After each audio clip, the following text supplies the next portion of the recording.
Alright guys, I want to share with you the secret to raising gachas.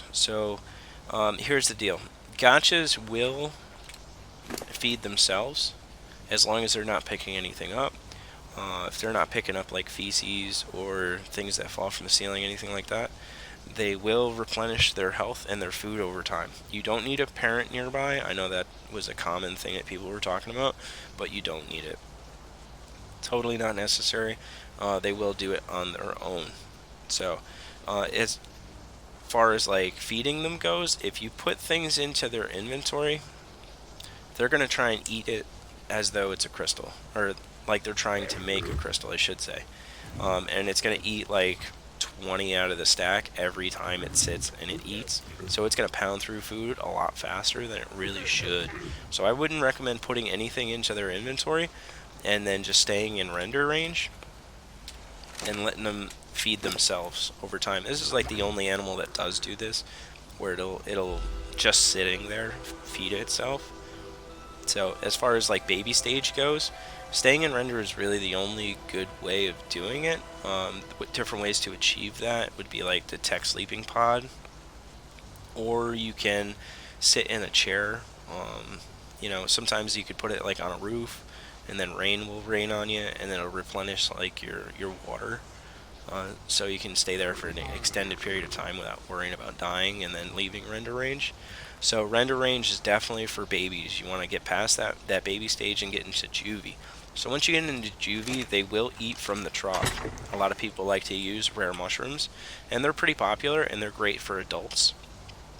So you won't have adults dying from starving if you keep rare mushrooms in the trough close enough to your adults. So that's a way of keeping them safe. But you can feed your juvies and up with rare mushroom in the trough. The problem with the rare mushroom is that they only have like 50 food value, and they eat the rare mushrooms before they feed themselves. So you'll see the health and the food jump up, but they're still going to be eating the rare mushrooms out of the trough. So whether you're in render or whether you're out and about or offline, it doesn't matter. They're still going to eat these mushrooms.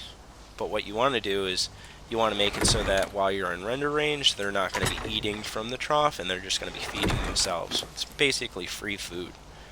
And the way that I've found to achieve that is custom consumables. So custom consumables, you can make your own food out of just about anything. You can make it out of like raw meats, berries, seeds is a very popular one. It's easy with an iguanodon to turn one stack of berries into like 15,000 seeds. And for every one stack of seeds, you can turn it into like 100 food value.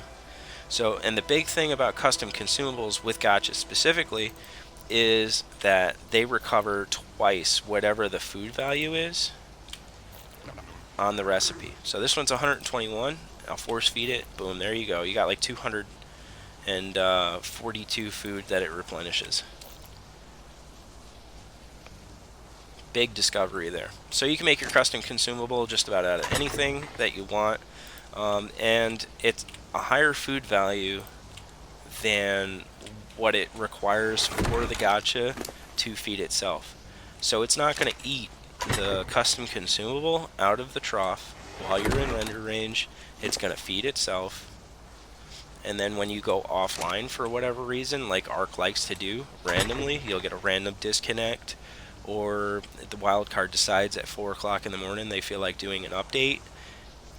There you go. It's a way of preventing your gachas from dying for no reason. So custom consumables. Another thing I like to use is like spoiled meat.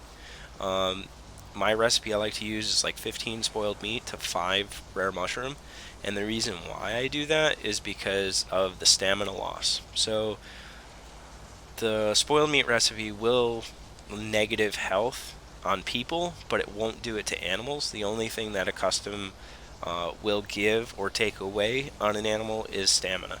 So it does reduce stamina. So that's why I add the rare mushrooms to the mix to counteract the negative stam on the recipe. So, but spoiled meat's everywhere. A lot of people have spoiled meat laying around, especially if you're a breeder. You got tons and tons and tons of spoiled meat just laying around that nobody's doing nothing with, and usually they throw it out. So it's an efficient way of reusing something that you would have already tossed out for something that is more important. So there you go, guys. That's the secret to raising gachas on official custom consumables. Have fun. Enjoy.